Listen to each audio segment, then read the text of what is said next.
चलो, हम कॉफ़ी के बारे में बात कर रहे थे और कॉफ़ी के बारे में काफ़ी कुछ बातें हो चुकी थी कि जो कॉफ़ी की खेती किस तरह से होती है और कॉफ़ी के अंदर क्या-क्या सब्सटेंसेस वगैरह होते हैं और किस तरह की कॉफ़ियाँ होती हैं। उसी को थोड़ा-सा और इसके अब प्रैक्टिकल एस्पेक्ट में बात करते हैं कि कॉफ़ी का प्रैक्टिकल एस्पेक्ट क्या है, कहाँ-कहाँ पे इसका यूज़ होता है।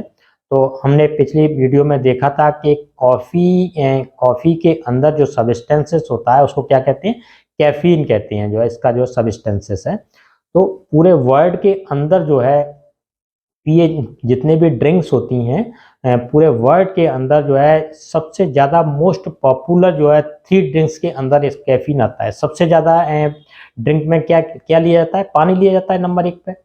उसके दूसरे नंबर पे कैफ़ीन ही है, जो है ना, कॉफ़ी ही है दूसरे नंबर पे, जो कि सबसे ज़्यादा अमाउंट में लिया जाता है। तीसरे नंबर पे जो आता है वो चाय होती है, टी टी जो है ना।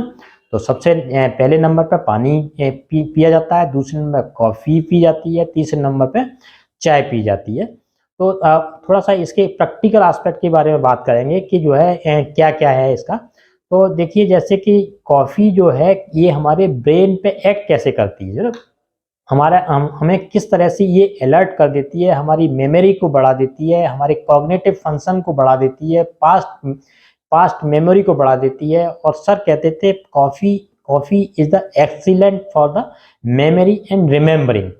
मेमोरी एंड रिमेंबरिंग पे इससे ज़्यादा अच्छी कोई मेडिसिन नहीं है। दिस इज़ द कैफ़ीन जो है ना।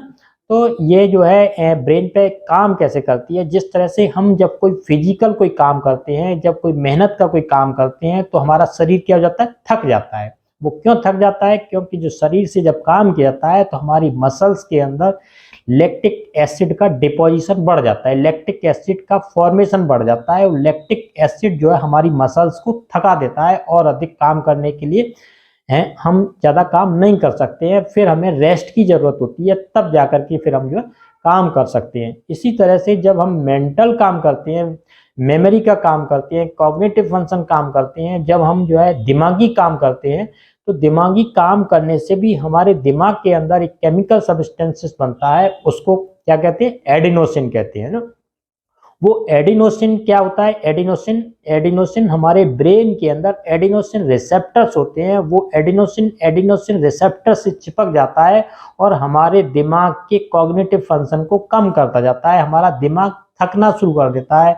और एक स्थिति ऐसी आती है जब हम ज़्यादा समय तक दिमागी काम, पढ़ने का काम करें, बोलने का काम करें या मेमोरी का काम करें, रिमेंबरिंग के याद करने का काम करें, तो हमारा दिमाग क्यों थकता जाता है, क्योंकि दिमाग के अंदर this is the chemical substance adenosine बनता है। वो एडिनोसिन रिसेप्टर से, दिमाग के अंदर रिसेप्टर्स होते हैं, एडिनोसिन रिसेप्टर से चिपक जाता है और दिमाग को फिर थका देता है और हम उससे ज़्यादा काम फिर नहीं कर पाते हैं। लेकिन जो कैफीन लेने से फिर दोबारा से हम जो तरोताजगी हो जाते हैं, दोबारा से हम जो है हमारा दिमाग थकता नहीं है, हम लंबे समय तक काम कर सकते हैं। तो जिनको जैसे नाइट ड्यूटी करनी है, नाइट वॉचिंग करनी है, कॉल सेंटर्स में लोग काम करते हैं, रात में काम करते हैं, तो वो जो है चाय, कॉफ़ी और ऐसे जो है सब्सटेंसेस लेते रहते हैं, क्योंकि जो है जो नेचुरल जो कैफीन, नेचुरल जो एडिनोसिन जो बन रहा है, वो एडिनोसिन रिसेप्टर से चिपक कर दिमाग को थका देता है।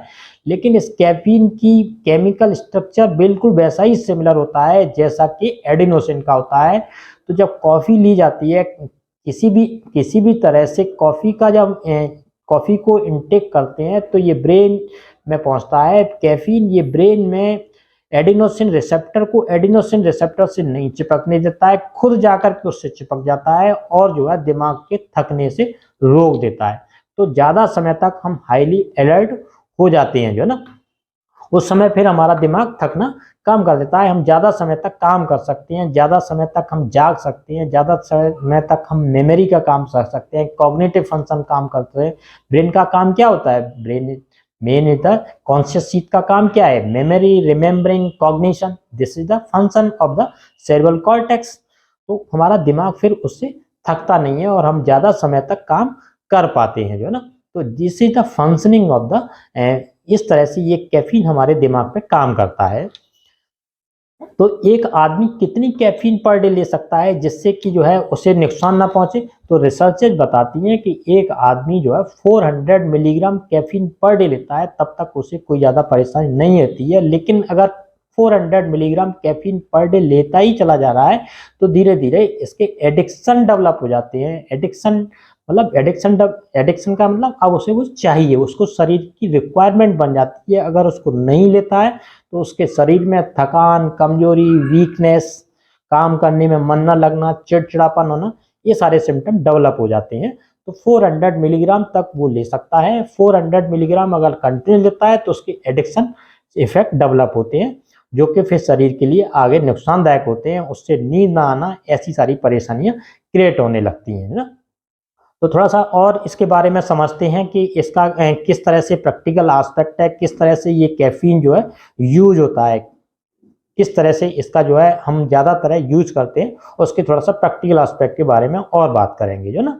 जैसे एक होती है रोस्टिंग प्रोसेस। रोस्टिंग प्रोसेस जो कॉफ़ी की बहुत जो है मायने रखने वाले एक प्रोसेस है, क्योंकि जो कॉफ़ी जो बीन्स होते हैं, कॉफ़ी बीन्स की रोस्टिंग से ही उसके फ्लेवर, उसका जो है टेस्ट और उसमें ऑर्डर, ये सारी जो चीज़ें डेवलप होती हैं रोस्टिंग से ही डेवलप होती हैं। तो roasting is the most important process है कॉफ़ी के बनने। एक अच्छी क्वालिटी की कॉफ़ी जो होती है उसकी रोस्टिंग एक स्टैंडर्ड रोस्टिंग की जाती है कि इतनी से ना ज़्यादा रोस्टिंग करनी है ना इससे कम करनी है। तो वो एक अच्छी जितनी आपको अच्छी क्वालिटी कॉफ़ी चाहिए वो उसकी डिपेंड करता है उसकी रोस्टिंग प्रोसेस पे जो है ना। तो रोस्टिंग इसमें एक महत्वपूर्ण जो है पार्ट होता है कॉफ़ी के में जो है, उसके फ्लेवर में और अच्छी क्वालिटी की कॉफ़ी में जो है ना। दूसरा चीज़ और देखें, और कैफ़ीन कहाँ पे ज़्यादा होती है? कैफ़ीन जो हमारी जो चाय की जो पत्तियाँ होती हैं, जो रोज़ाना हम जो चाय पीते हैं, टी लीफ से जो बनती है, उसके अंदर भी कैफ़ीन होती है। उसमें भी काफ़ी अमाउंट में कैफ़ीन होती है और जो कॉफ़ी के बीन्स में जो कैफ़ीन होती है, उसकी अपेक्षा इसमें ज़्यादा कैफ़ीन होती है। लेकिन वो हमारा हमारा शरीर जो है उसको एक तो एब्जॉर्ब नहीं कर पाता है। और क्यों एब्जॉर्ब नहीं कर पाता है? क्योंकि चाय के अंदर, टी के अंदर टैनिक एसिड होता है। टैनिक एसिड की मेटाबॉलिज्म और इसकी मेटाबॉलिज्म इस तरह से होती है, वो केमिकल सब्सटेंसेस आपस में ऐसे रिएक्ट कर जाते हैं कि वो जो है हमारा शरीर उसमें से ज़्यादा अमाउंट में कैफीन को एक्सट्रैक्ट नहीं कर पाता है। लेकिन चाय की पत्ती के अंदर जो बीन्स होते हैं उसकी अपेक्षा जो है ज़्यादा कैफीन होती है। ये चीज़ भी हमें जाननी चाहिए जो है ना। वो ज़्यादातर पास आउट हो जाती है शरीर से, जो है वो यूटिलाइज नहीं हो पाती है जो है ना। तीसरी और थोड़ा सा प्रैक्टिकल में देखें इसके जो है कि जो जितनी भी एनर्जी ड्रिंक्स होती हैं, एनर्जी ड्रिंक्स में जैसे बहुत पॉपुलर जो एनर्जी ड्रिंक्स है जैसे रेड बुल के नाम से जानी जाती है। हर आदमी जानता है कि रेड बुल पीने से शरीर में एनर्जी आ जाती है। एनर्जी क्यों आ जाती है? क्योंकि ये जो है इसके अंदर कैफीन होती है जो है ना। वो कैफीन जो है कैफीन जो होती है वो जो है इसके अंदर जो कैफीन होती है वो जो है हमारे नर्वस सिस्टम को क्या करती है? एक्साइटेड कर देती है, अलर्ट कर देती है और उससे जो है पीने से जो है अच्छा लगता है जो है ना। तो एनर्जी ड्रिंक्स के अंदर कैफीन होती है जो है ना। और और थोड़ा-सा इसके बारे में बात करते हैं। जो कॉफ़ी जो है मिलती है, कॉफ़ी हाउसेस जो है हर हर हर शहर में कॉफ़ी हाउसेस होते हैं, हर सिटी में कॉफ़ी हाउसेस मिलते हैं। वहाँ पे एक स्टैंडर्ड कॉफ़ी मिलती है। स्टैंडर्ड कॉफ़ी के कहने का मतलब क्या है कि वहाँ पे जो कप होता है कॉफ़ी का वो 240 ml का कप होता है। 240 ml के कप में जो है 100 मिलीग्राम कैफ़ीन होती है जो है ना। 240 ml का कप होता है, उसके अंदर कैफ़ीन की अमाउंट 100 मिलीग्राम होती है जो है ना। तो ये भी बहुत एक इम्पोर्टेंट जो है प्रोसेस है जो है ना। कॉफ़ी हाउसेस में जो कॉफ़ी जो मिलती है तो उसमें कितने अमाउंट में कैफ़ीन होती है। तो अगर जो है जैसे कि उसके एक आदमी जो ले सकता है नॉर्मली कितनी कैफ़ीन ले सकता है? 400 मिलीग्राम। इसका मतलब जो कॉफ़ी हाउसेस में जाकर के 4 कप कॉफ़ी आराम से पी सकता है जो है ना। लेकिन अगर ज़्यादा अमाउंट में ये कॉफ़ी लेने की वजह से, क्योंकि नर्वस सिस्टम को एक्साइटेड कर देती है, नर्वस सिस्टम को एक्साइटेड करने की वजह से जो है इससे जो है ज़्यादा समय तक लेने से नींद वगैरह आना कम हो जाती है, इंसोमेनिया की शिकायत हो जाती है ना। और कॉफ़ी के बारे में थोड़ा-सा देखें जो है कि जो है ये कॉफ़ी जो होती है 100%, जैसे कि तमाम तरह के चॉकलेट्स वगैरह आती हैं, तो 100% जो कोका चॉकलेट्स होती हैं उसमें भी कॉफ़ी की काफ़ी अमाउंट होती है। बिटर स्वीट चॉकलेट्स आती हैं, बिटर स्वीट चॉकलेट्स के अंदर भी क्या होती है, कैफ़ीन होती है, काफ़ी अमाउंट में कैफ़ीन होती है, उसी की वजह से उसका टेस्ट भी जो है बिटर होता है। मिल्क चॉकलेट्स आती हैं, मिल्क चॉकलेट्स के अंदर भी कैफ़ीन की अमाउंट काफ़ी ज़्यादा होती है जो है ना। तो मिल्क चॉकलेट्स हुई 100%, कोका चॉकलेट हुई, बिटर स्वीट चॉकलेट हुई। और जो है और थोड़ा-सा देखते हैं कि जो है कैफ़ीन और कहाँ पे ज़्यादा किस तरह से ली जा रही लेते हैं हम लोग जो है ना। तो जैसे ग्रीन टी होती है, ग्रीन टी के अंदर जो है ग्रीन टी जो है ग्रीन टी लेने का काफ़ी प्रचलन है, जो ऐसी महिलाएँ, ऐसी लेडीज़, ऐसी गर्ल्स जो है काफ़ी अमाउंट में जो है कैफ़ीन का कंज़प्शन करती हैं ग्रीन टी के रूप में जो है ना। तो ग्रीन टी से होता क्या है, उसका ग्रीन टी वज़न कैसे कम करती है जो है ना। ग्रीन टी होता है तो ग्रीन टी के अंदर कैफ़ीन होती है। जब कॉफ़ी को लिया जाता है तो कॉफ़ी हमारे वज़न कम करने में 2 प्रोसेस करती है। एक तो शरीर से डाययूरेटिक होने की वजह से शरीर में से पानी की अमाउंट, पानी यूरिन का फ्लो बढ़ जाता है तो पानी कम होने लगता है। दूसरा ये हमारी भूख को कम करता है तो एपेटाइट कम हो जाती है, तो इस तरह से उनका वज़न में भी आराम मिलता है, वज़न उनका कम होता है ना। तो this is the practical aspect कि जो लोग कॉफ़ी ज़्यादा लेते हैं फिर धीरे-धीरे इसी का क्या हो जाता है, एडिक्शन हो जाता है। एडिक्शन होने की वजह से फिर वो बाद में क्या परेशानी लेकर के आती है कि अब उन्हें नींद नहीं आ रही है जो है ना, या कॉफ़ी चाय नहीं मिली तो क्या हो जाता है, सिर में दर्द हो जाता है, हेडेक हो जाता है, तो जिससे एडिक्शन डेवलप हो जाता है। और देखें और कैफ़ीन किस तरह से हमारे शरीर में जाती है, जैसे कि च्युइंगम होती हैं। च्युइंगम क्या होती हैं, सॉफ्ट रबरी सब्सटेंसेस होते हैं, उसके अंदर भी कैफ़ीन काफ़ी अमाउंट में होती है। एक च्युइंगम के अंदर जो है एक स्टैंडर्ड च्युइंगम जो होती है तो उसके अंदर भी लगभग 50 मिलीग्राम कैफ़ीन होता है जो है ना। तो जैसे कि कोई टोबैको च्युइंग कर रहा है, कोई तंबाकू, गुटखे वगैरह खाते रहते हैं, तो उसको बंद करने के लिए वो क्या कर देते हैं, अब च्युइंगम का सहारा लेने लगते हैं। च्युइंगम से क्या होता है, च्युइंगम में उसमें कैफ़ीन होता है, तो वो अब जो है नर्वस सिस्टम जो है से एक्साइटेड होता है जो है ना च्युइंगम की वजह से। तो च्युइंगम भी किस तरह से जो है च्युइंगम खाते हैं तो उसमें जो है क्या-क्या चीज़ होती है, दिस इज़ द प्रैक्टिकल, जैसे कि क्या-क्या चीज़ है, तो वो सारी चीज़ें, क्योंकि ये एक ऐसी चीज़ है जो हर आदमी कहीं न कहीं से किसी न किसी तरह से इसका उपयोग कर रहा है। तो ज़्यादा ले रहा है तो उसकी वजह से उसको क्या साइड इफ़ेक्ट हो सकते हैं, क्या-क्या उसे परेशानी क्रिएट हो सकती हैं। तो हमें ये पता रहता है कि जो है इसकी वजह से इसको ये परेशानी होती है, इसको बंद कराने की ज़रूरत है कि इसको चालू रखनी है। तो ले रहा है तो कितनी अमाउंट ले रहा है जो है ना, तो वो सारी चीज़ें भी बहुत, क्योंकि कॉफ़ी तो एक ऐसा है जो कि हमें जो है हर जगह जो है मिलती है जो है ना, हर जगह जो है हर आदमी किसी न किसी की फॉर्म में ले रहा है। कुछ नहीं, अगर कुछ नहीं ले रहा है तो मान लीजिए चॉकलेट फ्लेवर्ड फूड ले रहा है जो है ना, ये उसे चॉकलेट वाली जो है चीज़ें ज़्यादा अच्छी लगती हैं जो है, चॉकलेट वो कॉफ़ी पीना पसंद है और चॉकलेट खानी है, तो चॉकलेट के अंदर चॉकलेट फ्लेवर्ड जो जितने भी जो फूड होते हैं उसके अंदर भी कैफ़ीन काफ़ी अधिक अमाउंट में होती है ना।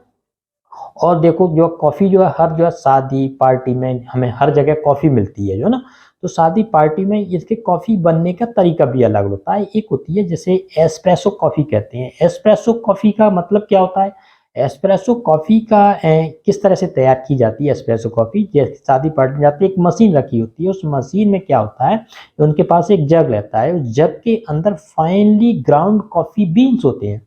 फाइनली ग्राउंड कॉफ़ी बीन्स के ऊपर उस मशीन से जो है स्टीम या हॉट वाटर इस एक प्रेशर के थ्रू जो है उसके ऊपर डाला जाता है, जिससे से उसमें से ग्राउंडेड कॉफ़ी बीन्स होते हैं, उसके अंदर से कैफ़ीन निकल करके उसमें मिल्क मिला देते हैं, पानी मिला देते हैं, मिल्क मिला करके और फिर वो कॉफ़ी तैयार होती है। और साथ में उसमें झाग और कॉफ़ी पाउडर वगैरह डाल करके उसको जो है अच्छा बना दिया जाता है। तो उसके अंदर भी एस्प्रेसो कॉफ़ी काफ़ी स्ट्रॉन्ग कॉफ़ी होती है जो ना, जिसके अंदर की कैफ़ीन की अमाउंट काफ़ी ज़्यादा होती है, और उसे पीने के बाद क्या होती है, हमें माइंड अलर्ट हो जाता है, माइंड कॉग्निटिव फंक्शन बढ़ जाते हैं, मेमोरी बढ़ जाती है और माइंड की थकान, दिमाग की थकान कम हो जाती है।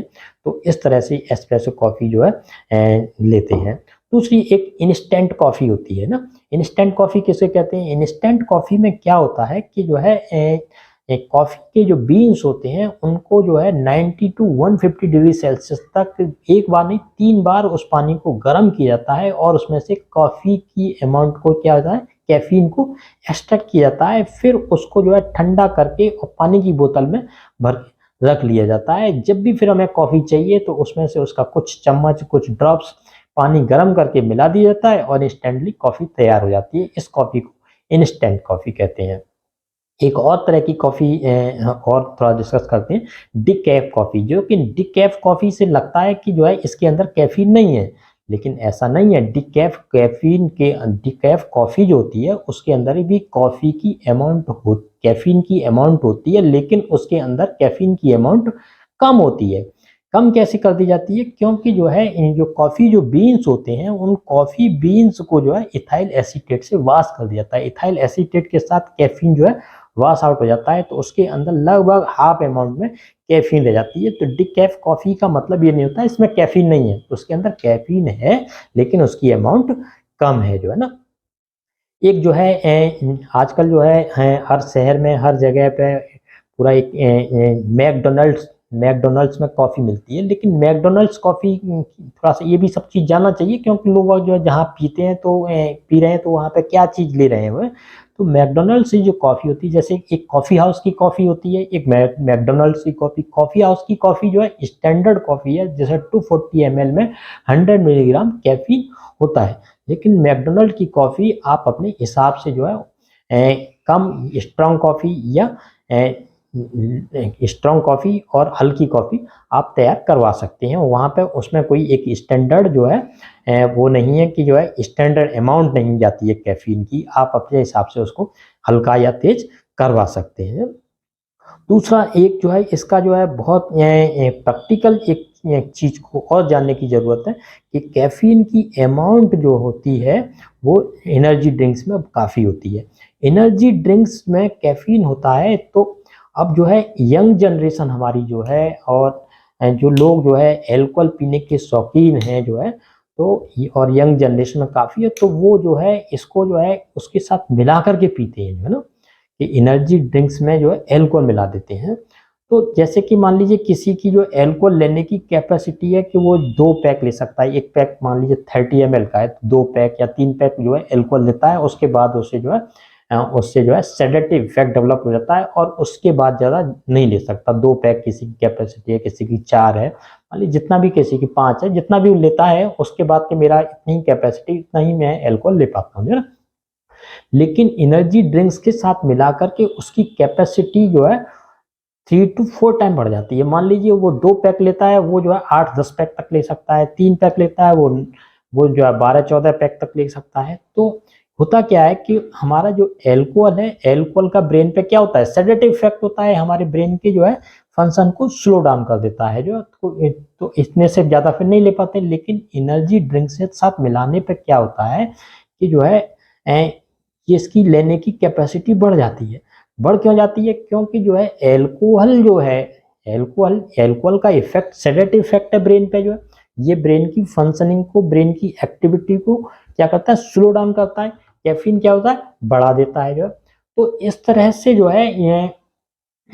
जो है कैफीन जो है ब्रेन की फंक्शनिंग को जो है बढ़ाता है और वो कम करता है। तो इस तरह से जो है ये ब्रेन के अंदर, ब्रेन की जो आर्टरी वेसल्स जो हैं, वहाँ की ब्लड कैपिलरीज वगैरह हैं, वो वहाँ पे इस तरह से वर्क करती है, कंफ्यूजन स्टेट में पैदा हो जाती हैं कि उनको काम एक या तो सेडेशन इफेक्ट हो या जो है, तो इस तरह की ये कॉकटेल जो की जाती है वो बहुत डेंजरस इफेक्ट क्रिएट करती है, क्योंकि उससे हमारा ब्रेन जो है कंफ्यूजन स्टेट में पैदा हो जाता है कि ब्रेन की फंक्शनिंग को बढ़ाना है या ब्रेन की फंक्शनिंग को कम करना है, जो है एक कैफीन बढ़ा रही है और अल्कोहल उसको कम कर रही है, तो उसको अल्कोहल लेने की टेंडेंसी बढ़ जाती है। मान लीजिए जो 3 या 4 पैक पीता था वो 12 या 14 पैक पीने लगा। इस तरह से उसके शरीर में ये पॉइजनस इफेक्ट क्रिएट हो जाता है और डेंजरसली जो है हाई अमाउंट अल्कोहल की ले सकता है, जो है ना। उसकी वजह से कुछ भी शरीर में परेशानी क्रिएट हो सकती है। तो आजकल जो यंग जनरेशन है जो है वो जो है इसमें इस तरह से मिला के, जैसे कि जो सॉफ्ट ड्रिंक्स होती हैं, सॉफ्ट ड्रिंक्स के अंदर भी कैफीन होती है, अगर सॉफ्ट ड्रिंक के साथ मिला करके अल्कोहल के लिए लिया जाएगा तब भी उसे ज़्यादा कोई नशा नहीं होगा और उसके लेने की टेंडेंसी बढ़ जाएगी, जो है ना। सॉफ्ट ड्रिंक के अंदर जो है अल्कोहल ले करके, रेड बुल्स के अंदर जो है एनर्जी ड्रिंक्स के साथ अल्कोहल लेने से 3 से 4 गुने तक जो है अल्कोहल लेने की कैपेसिटी बढ़ जाती है। लेकिन इस तरह से हमारा जो है सेंट्रल नर्वस सिस्टम, ब्रेन जो है वो हाईली कंफ्यूज हो जाता है और उसकी वजह से बहुत बहुत बड़ी परेशानियां क्रिएट हो सकती हैं, जो है ना।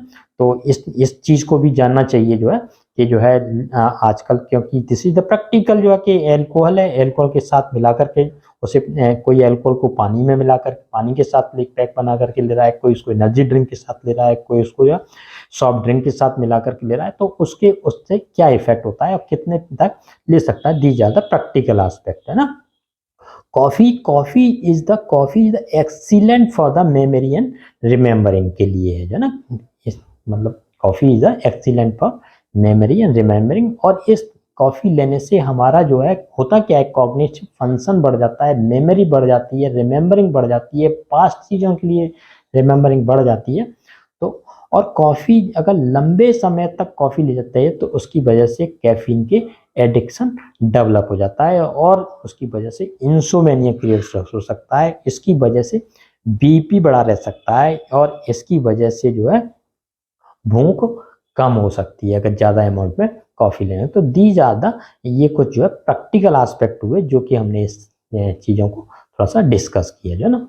आगे फिर जो है इसके बारे में और बात करेंगे, जो है ना। ठीक है, जो है ना।